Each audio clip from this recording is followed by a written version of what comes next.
हित की बात अच्छी तरह से समझ लेनी चाहिए कि हित किसमें है, लौकिक हित किसमें है, आदि दैविक हित किसमें है। और लौकिक आदि दैविक हित से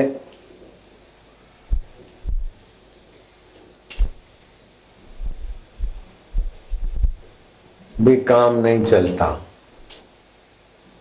परम हित किसमें है, जैसे शरीर स्वस्थ रहा, नौकरी धंधा मिल गया, इज्जत आबरू बढ़ गई, समझते हमारे को बहुत फायदा हुआ, ये लौकिक हित हुआ, ये लोक में ही पड़ा रहेगा। लेकिन मन प्रसन्न है, बुद्धि में विवेक की प्रधानता है। जिनके पीछे चंद्र जुड़ा होता है वे प्रसन्न होते हैं। जैसे आत्मा चंद्र नहीं होता, परमात्मा चंद्र नहीं होता, कृष्ण चंद्र होता है, रामचंद्र होता है। तो मन का देवता जहां खिला है वो आदि दैविक लाभ है। लेकिन अध्यात्म लाभ इनसे विलक्षण होता है। तो देर सबेर अध्यात्म लाभ तक ही पहुंचना है। भौतिक लाभ बहुत छोटा है, आदि दैविक लाभ उससे हजारों गुना अच्छा है, लेकिन है वो भी बदलने वाला। जैसे इंद्र बन गए फिर गिरे, स्वर्ग में गए फिर गिरे, धन सत्ता मिल गई, राष्ट्रपति प्रधानमंत्री हो गए। अब देखो पूछो प्रधानमंत्रियों से क्या हाल है, रिटायर हो गए, कोई पूछता ही नहीं। तो भौतिक उन्नति अल्प समय में और बड़े परिश्रम से मिलती है, आदि दैविक उन्नति थोड़े परिश्रम और एकाग्रता से बनती है और लंबा समय रहती है। और अध्यात्म उन्नति परिश्रम ज्यादा नहीं होता, उसमें विवेक की प्रधानता होती है, विवेक और उत्साह की प्रधानता। बुद्धि योग उपाश्रित मच्चित्त सततम भव। आध्यात्मिक उन्नति में श्रम रहित होना है, प्रयत्न रहित होना है, संकल्प रहित होना है। ये पाऊं, ये जानूं, ये नहीं, जिससे पाया जाना जाता है उसमें शांत होना होता है।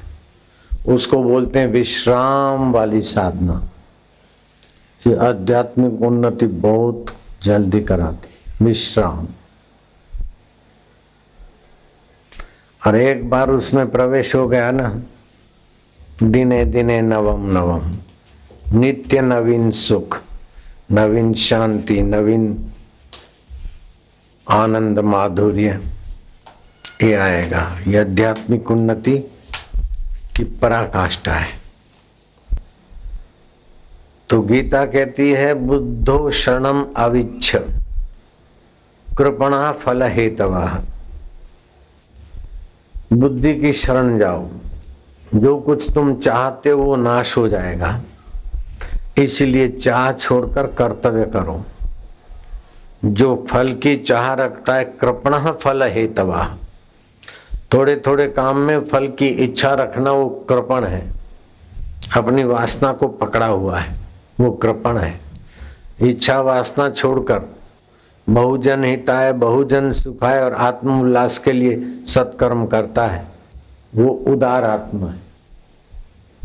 रामायण में कहा राम भगत जग चार प्रकारा, सुकृतो चारो अनग उदारा। आर्त भाव से लेकिन भगवान को याद करते हैं तो उदार हैं, अर्थार्थी हैं लेकिन भगवान आ गए बीच में, आप उदार हो गए। जिज्ञासु हैं लेकिन भगवान को जानने के लिए आप उदार हैं। ज्ञानी हैं तो आप वैसे ही उदार आत्मा हैं, भगवान के स्वभाव से संपन्न हो गए। तो गार्गी ने पूछा याज्ञवल्क्य को वा कृपण, धरती पर कृपण कौन है? बोले जो कर्म करता और नश्वर चीजें चाहता है और अपनी इच्छाएं, वासना और मान्यताएं छोड़ता नहीं, वो कृपण है। उदार कौन है? जो अपनी इच्छाएं, वासनाएं पकड़ छोड़कर अपना हृदय भगवत ज्ञान से, भगवत आनंद से, भगवत समता से, भगवत विश्रांति से भरने को हाँ में हाँ कह देता है, वो उदार है। पत्नी बोलती पति मुझे प्यार नहीं करता, वो कृपण है। पति क्यों प्यार करे? तो ऐसा उसको प्यार पूर्वक सेवा कर कि उसका हृदय अपने आप फिसल जाए। पति सोचता है पत्नी प्यार नहीं करती, लेकिन आजकल के पति पत्नी प्यार करेंगे तो उदार नहीं है, वो भी कृपण है। काम की नाली को पकड़ के प्यार करेंगे, नाक को देखकर, गाल को देखकर, शरीर को देखकर, विकार को देखकर प्यार करेंगे तो कृपण है। लेकिन अपने अंदर जो परमेश्वर स्वभाव है उसकी नजरिया करके एक दूसरे का भला चाहते तो उदार है। निर्दोष शिष्य जैसे गुरु को देखकर आनंदित हो जाता है, निर्दोष गुरु भाई भगवत आराधना के बल से एक दूसरे को देखकर आह्लादित हो जाते तो उदार है। लेकिन एक दूसरे को देखकर स्वार्थ से देखते और बात करते तो कृपण है।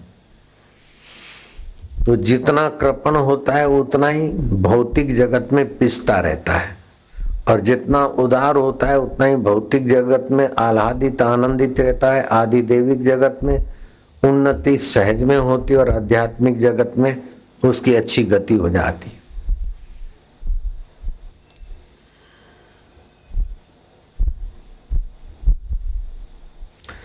उदार आदमी कब बनता है?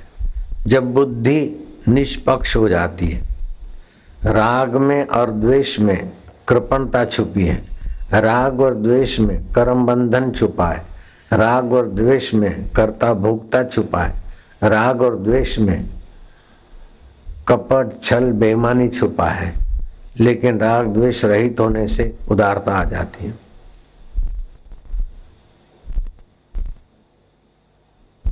गीता में 4 बार शरण में आने की बात कहती, 4 बार आया गीता में शरण। गतिर भर्ता प्रभु साक्षी निवास शरणम सुहृद। जो सबकी गति है, सबके जीवन में जहां से गति आती है, जो भरता है, भोगता है, उस परमेश्वर की शरण जाओ, अर्थात उसके नाते सबसे मिलो, उसके नाते सबको अपना मानो, तो आप उदार आत्मा हो जाओगे। गतिर भरता प्रभु साक्षी निवास शरणम सुहृद। तो ये हो गया, भगवान कहते हैं शरण जाओ। दूसरा तमेव शरणम गच्छ, ईश्वर की शरण में जाओ, उदार बन जाओगे। मामेकम शरणम व्रज, मुझ अंतर्यामी परमेश्वर की शरण आओ। अन्यथा बुद्धि ही पुण्य पाप से युक्त हो जाती है और सुख दुख से छुटकारा पाने के लायक नहीं बनती। लेकिन भगवान की शरण हो जाते हैं, सुख दुख से छुटकारा पाने के लिए सत्कर्म करते हैं, तो बुद्धि युक्तो जहासी उभे सुकृते दुष्कृते। बुद्धि योग का फल क्या है कि दुष्कृत से और सुकृत से आप ऊपर उठ जाओ। ये बहुत ऊंची श्री कृष्ण बात बताते हैं। ऐसा और कोई मार्ग नहीं है जो कृष्ण बता रहे। कोई कीड़ी मर गई तो दुखी हो गया, एकादशी को चावल खा दिया तो दुख हो गया, कुछ पैसे चले गए तो दुख हो गया, कुछ आ गए तो सुख हो गया। लेकिन गीता तो कहती है जो आया वो भी सपने में है, गया वो भी सपने में। जैसा स्वप्न रहन का तैसा ये संसार। तुम स्वप्न दृष्टा हो। बीते हुए का शोक करना ये नासमझी है। भविष्य का भय करना ये भी कृपण फल हेतु है। वर्तमान में बदलने वाले संसार को, परिस्थितियों को सच्चा मानकर प्रभावित होना ये भी कृपण फल हेतु है। आप उदार आत्मा बन जाओ, बुद्धि युक्त बन जाओ। कर्म का फल ये है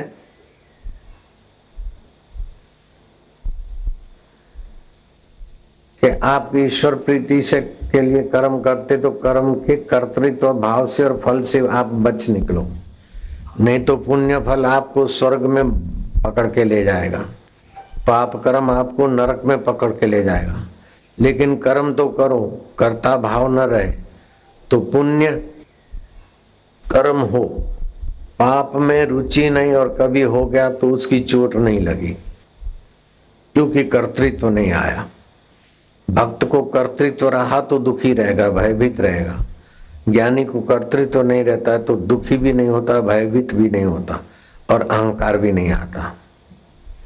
दुखेशु अनुद्विग्न मनः, दुख में उद्वेग रहित मन हो जाता है।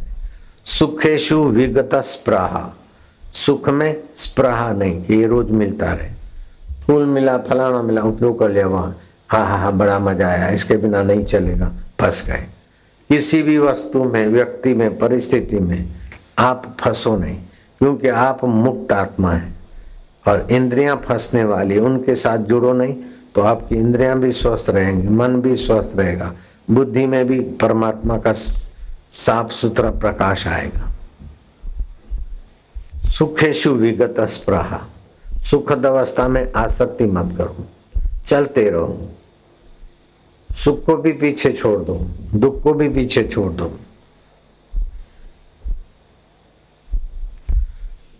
अब सच्चाई तो यह है कि आज रविवार है, अगस्त महीने की 21 तारीख का। अगले साल के रविवार में, अगस्त के 4 रविवार आए होंगे। कितना सुख हुआ होगा, कितना दुख हुआ होगा, रहा क्या? रहा। उस समय बड़ा भारी लग रहा था, सच्चा लग रहा था। कल सोमवार आएगा तो अगले साल के भी 4 सोमवार आए थे अगस्त में, और उस समय भी कुछ क्या क्या हुआ होगा, अभी रहा नहीं। तो सब सरक रहा है। जो सरक रहा है उसको पकड़ पकड़ के याद करना कृपणता है, उसको पकड़ के सच्चा मानना कृपणता है। वाह वाह वाह वाह, बीत जाएगी, गुजर जाएगी, वाह आनंद। तो ये सत्संग के द्वारा आपका सच्चिदानंद स्वभाव जागृत करो। तुम वास्तव में आत्मा हो। आत्मा किसको बोलते? जो सत है, चेतन है, आनंद स्वरूप है। सत उसे बोलते हैं जो पहले था, अभी है, बाद में रहेगा। चित्त उसको बोलते हैं जिसका ज्ञान स्वभाव है, बुद्धि में जहां से ज्ञान आता है वो चैतन्य है, चित्त। और आनंद स्वभाव है, देखती आंखें लेकिन आपके अंतर्यामी आत्मा से आनंद आता है। सुनते कान है, आनंद आपका चैतन्य से आता है। सूंघता नाक है, आनंद यहाँ से आता है, नाक में से आनंद नहीं निकलता। चखती जीभ है, आनंद आपके स्वभाव का है। अब ध्यान से सुनना। हाँ, शरणानंद नाम के एक उच्च कोटि के संत हो गए। गांधी जी भी उनको आदर से सुनते थे, आनंदमयी माँ भी उनके लिए प्रीति रखती थी, राम सुखदास जी भी उनको, उनके ग्रंथों को पढ़ते थे। ऐसे शरणानंद महाराज भिक्षा लेने गए। भिक्षा समझते हैं? साधु बाबा रोटी मांगने गए। जिस घर, परिचित घर में भिक्षा मांगने गए, वो घर के लोग खूब हंस रहे थे, बड़े प्रसन्न हैं। बाबा ने कहा क्या बात है, आज तो पूरा घर प्रसन्न प्रसन्न है। बोले बाबा क्या कहें, बहुत खुशी है। तो किस बात की खुशी है बाबा? बता ही नहीं सकते। अरे फिर भी बताओ तो सही है। अरे बाबा बहुत प्रसन्न है, देखो माँ भी हंस रही, पिताजी भी हंस रहे हैं, छोटा भैया भी हंस रहा है, मैं भी खुश हूँ, बहुत खुश है हम लोग। भाई खुश हो तो अच्छी बात है, लेकिन खुशी किस बात की है? बोले बाबा पूछो ही मत। अरे बताओ, लंबी खींचा खींची क्यों करते? बोले ये बाबा क्या बताएं, भैया बीए पास हो जाए ऐसी सबकी इच्छा थी, और अभी तार आया कि बीए पास हो गया तो उसकी खुशी है। बोले बीए पास हुआ तो फर्स्ट डिवीजन में हुआ, सेकंड में हुआ या थर्ड में हुआ, जैसा हुआ ऐसा ही रहेगा। ऐसा नहीं कि अभी फर्स्ट में हुआ है शाम को सेकंड में हो जाएगा, ऐसा नहीं है। तो अभी जो दोपहर को खुशी है ऐसी कैसी शाम को टिकेगी? कल शाम तक रहेगी ऐसी खुशी? रहेगी नहीं। तो ये खुशी कैसी? अभी तो है, लेकिन 2 घंटे के बाद ऐसी नहीं रहेगी, 2 दिन के बाद एकदम नहींवत हो जाएगी। तो खुशी काहे की आई? पास हो जाए, पास हो जाए, पास हो जाए, ये इच्छा थी, और पास हो गया, वो इच्छा हटी, तो तुम्हारे सच्चिदानंद का आनंद झलका।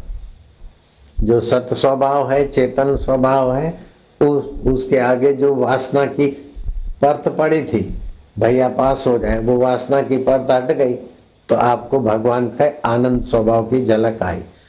फिर दूसरी वासनाएं चालू हो जाएगी तो आनंद ढक जाएगा। तो इच्छा पूर्ति होने से आपकी इच्छा वो हट गई, इच्छा हट गई तो भगवान के अंतर्यामी का आनंद स्वभाव चलका। तो एक इच्छा हटने से इतना आनंद आया, जिनकी इच्छा सब हट गई है उनका आनंद कैसा रहता होगा।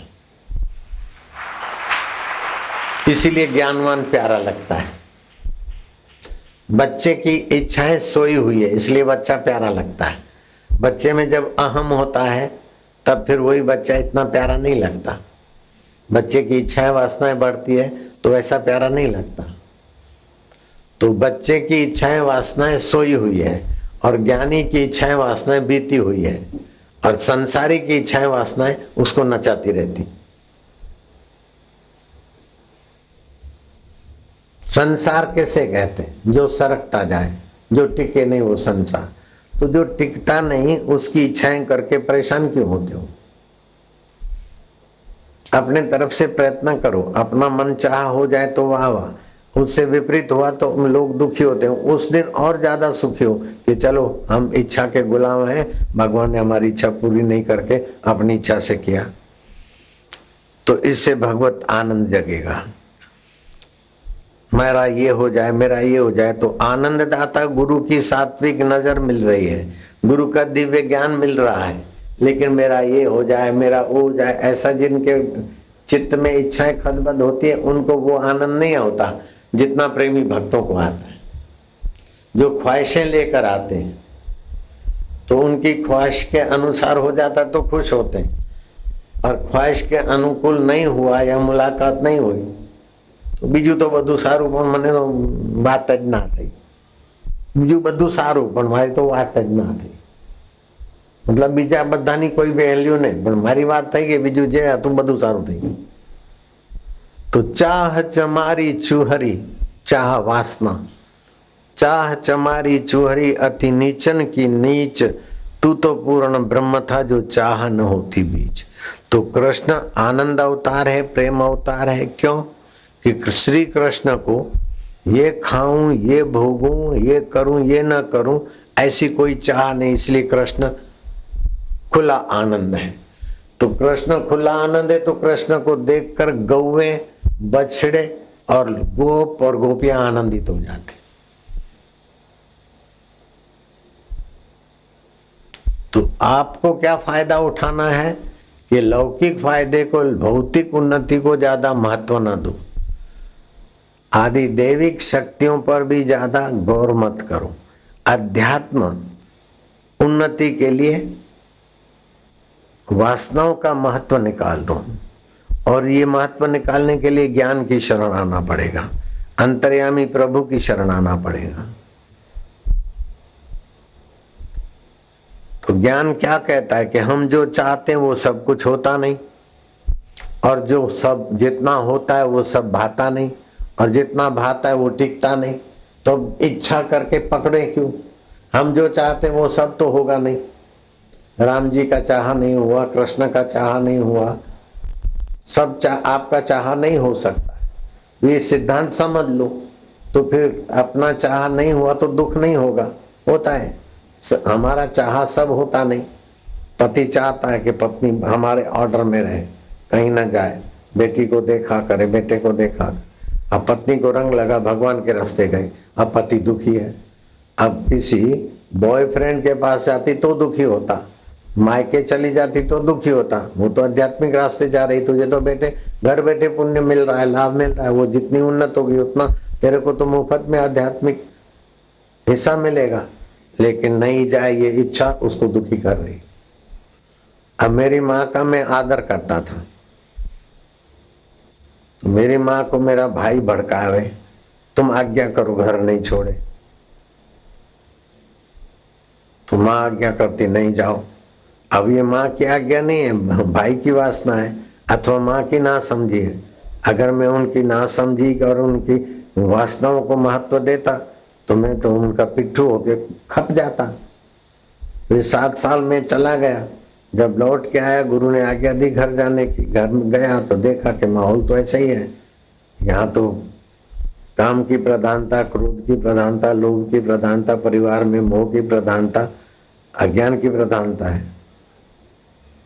तो जहाँ अहमदाबाद आश्रम है वहाँ नदी किनारे शांत वातावरण था, कुटिया बनाना चाहा तो ईंटें आके उतरी और भाई माँ को ले आया। माँ ने कहा ये सब क्या करते हो? गुरुजी ने आज्ञा दिया है, अब घर में रहने का कहा, अब तुम इधर कुटिया बनाओगे तो फिर अलग रहोगे, दोनों भाई मिल के रहो। मैं माँ हूं ना, मेरी आज्ञा मानो, ईंटें वापस करो। जो मोक्ष कुटिया की ईंटें अभी मोक्ष कुटिया में लगी, वो ईंटें माँ आज्ञा करके वापस करा रही थी, लेकिन वो माँ की आज्ञा नहीं थी, माँ की नासमझी थी। तो आप किसी की ममता और नासमझी और किसी की वासना के शिकार बनकर परिवार को सुखी रखकर भजन करोगे तो नहीं हो सकता है। राणा चाहते थे, उदा चाहती थी और मीरा की सासू चाहती थी ऐसा मीरा करती तो मीरा मर जाती, महान आत्मा नहीं बन सकती थी। तो मीरा ने उनकी बात नहीं मानी, रहीदास के पास जाती, घिंगरू बांध के नाचती, अकेले एकांत में उनसे सत्संग की चर्चा करती। वो झोपड़पट्टी में रहते चमार की बस्ती में, तो वहां चली जाती। लोगों में कानाफूसी होती और विक्रम राणा ने समझाया कि लोग उंगली उठाते हैं, 2-4 बच्चे हो जाएं, बाद में तुम जाना गुरु के पास, अभी बदनामी हो रही है। तो मीरा ने कहा राणा जी यह बदनामी मने लागे मीठी, कोई निंदो कोई बिंदो, मैं चाल चलूंगी अनूठी। सांकली गली में सतगुरु मिलिया, क्यों कर फिरूं अपूती। 2 बच्चे कर लो, अरे सतगुरु मिल गया अब अपूती थोड़ी हूं, हजारों बच्चे होंगे मामा बोलने वाले। सांकली गली में सतगुरु मिलिया, क्यों कर फिरूं अपूती। सतगुरु जी सु बाता करता, दुर्जन लोगों ने दी थी, दुष्ट लोगों ने देखा। अकेले में गुरु से बात करते तो दुष्टों ने दुष्ट गणित लगाया, इसमें मेरा क्या, उनकी दुष्ट निगाह। मीरा के प्रभु गिरधर नागर, दुर्जन जलो जाए अंगीठी। दुर्जन लोग अपनी कल्पना अपनी वासना में जाके जल मरो। तो आखिर विक्रम राणा मीरा से तंग आ गए। तो एक दिन जल्लाद को कहा जाकर मीरा की हत्या कर दो। सांप भेजने से भी बच गई, दूध में जहर भेजा उससे भी बच निकली। तो जाओ आर पार तलवार घुमा दो। वो जल्लाद गया, मीरा दोपहर को सोई थी और मारी तलवार, तो तलवार आर पार हो गई। मीरा को कुछ नहीं, जैसे आकाश में तलवार घूमी। जल्लाद कांपता हुआ आया कि ऐसी दिव्य आत्मा को मैंने ऐसा। मीरा को लगा कि अब यहाँ रहना उचित है कि नहीं है। गोसाई जी को पत्र लिखा, काशी में रहते थे तुलसीदास के घर में ऐसा ऐसा होता है, मैं आपसे मार्गदर्शन लेना चाहती हूँ। तुलसीदास ने उत्तर दिया, जाके प्रिय न राम विदेही, चाहे पत्नी हो, चाहे पति हो, चाहे मित्र हो, चाहे पिता हो, चाहे सखा हो, जिसको भगवान प्रिय नहीं है और हमको भगवान के रास्ते से गिराता है या नहीं जाने देता है, वो चाहे परम स्नेह हो लेकिन करोड़ों दुश्मन की नहीं समझ के उसका त्याग कर। जाके प्रिय न राम विदेही तजिए कोटि वैरिन सम यद्यपि परम स्नेही। मीरा चल दिया। मीरा तो चली गई, वृंदावन में रही, फिर द्वारका गई। यहाँ मेवाड़ में उपद्रव होने लगे, यवनों का बोलबाला होने लगा। मेवाड़ सारा अकाल के चपेटे में, शत्रुओं के चपेटे में, अशांति में, दुख में। आखिर ब्राह्मणों ने, बुद्धिमानों ने और उदा को जो चमत्कार मिले थे, अब उदा भी पलट गई। उदा के कहने पर विक्रम राणा ने वृद्ध ब्राह्मण को मीरा के पास भेजा कि मीरा, तुम मेवाड़ छोड़ के आई हो तो मेवाड़ अनाथ हो गया है, बरसात नहीं पड़ती, फसलें ठीक नहीं होती, वृक्षों ने फल देने कम कर दिए, धरती ने रस खींच लिया। मीरा जहाँ भक्ति होती है वहां सब रसमय होता है, और भक्ति वाले को सताया जाता है तो वहां नीरसता आ गई है। मेवाड़ पूरा दुखी है। ब्राह्मण ने मीरा को द्रवित किया, मीरा का हृदय भर आया। लेकिन ये आदि भौतिक उन्नति हुई तो क्या और आदि भौतिक वस्तु कम हुई तो क्या, भगवान को और भगवान की शांति को छोड़कर मीरा ने किसी वस्तु को महत्व नहीं दिया। तो ऐसी बुद्धि पुण्य पाप से, राग द्वेष से, ममता से हमको ऊपर उठा देती है। बुद्धि युक्त किए हुए कर्म फल से बचा के निकाल देते हैं।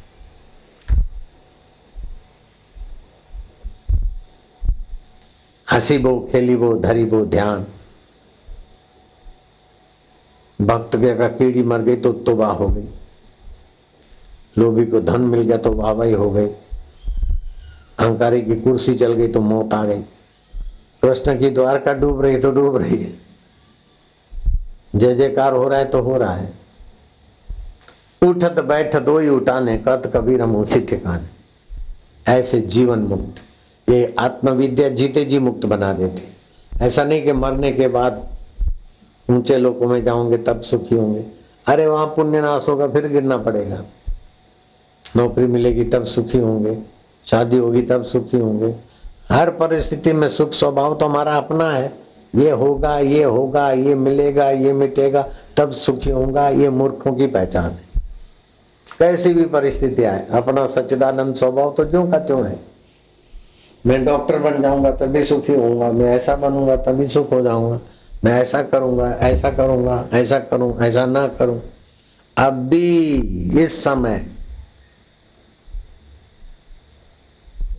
पूर्णमदः, हम पूर्ण के हैं तो पूर्ण की संतान भी तो पूर्ण होती है। एक बीज अपने आप में है तो उस बीज को बो दो और जितने भी बीज निकलेंगे वो सब उसी योग्यता के। ऐसे में ईश्वर से उत्पन्न हुए चैतन्य से, तो हम भी चैतन्य हैं। ईश्वर आनंद स्वरूप है तो हम भी आनंद स्वरूप है। ईश्वर ज्ञान स्वरूप है तो हम भी मन के शरीर के ज्ञान को तुम जानते हैं। शरीर के सृष्टि मिटने के बाद ईश्वर रहता है तो शरीर और दुनिया बदलने के बाद हम भी रहते हैं। हम ईश्वर की जात के, चैतन्य की जात के। इंद्रियों की गुलामी करके हम फिसलते हैं। तो फिसलाहट से बचने के लिए सुबह शाम उपासना किया, सत्संग किया, नित्य सत्संग करें।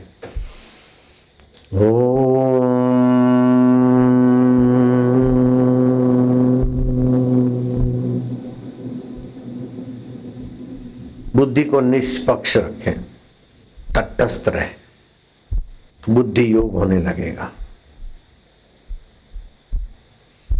अभी जो सुना है उसमें खो जाओ, नहीं तो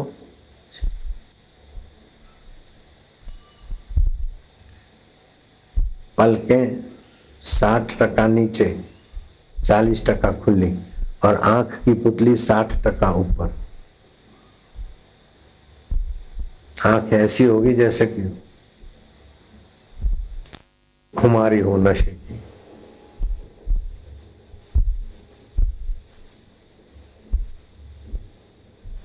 इसको शांभवी मुद्रा कहते हैं। भगवान शिव जी इसी मुद्रा में ब्रह्म में स्थित होते। और जगह ध्यान करना पड़ता, लगाना पड़ता, ये फिर हो ही जाएगा। शांति के लिए न जाने क्या क्या उपाय करते, फिर भी मन भाग जाता है, लय हो जाता है रसास्वाद में। इसमें मन परमात्मा तत्व में टिक जाएगा।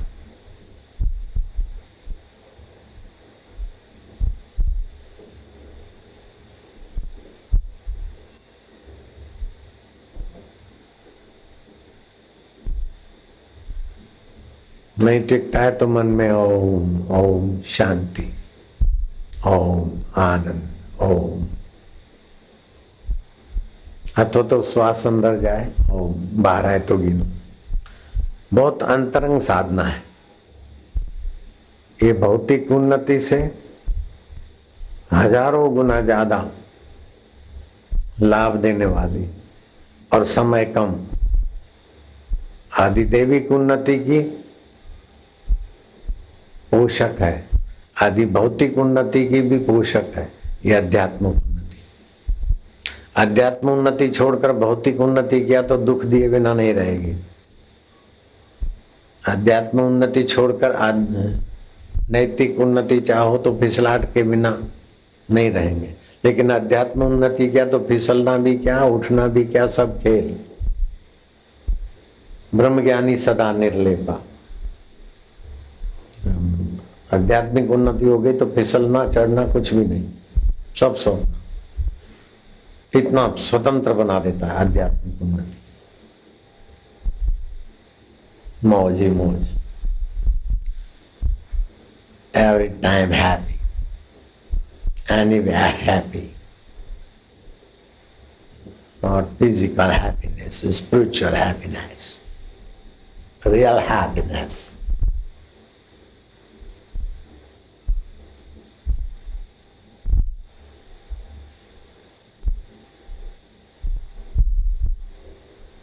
शांत अवस्था।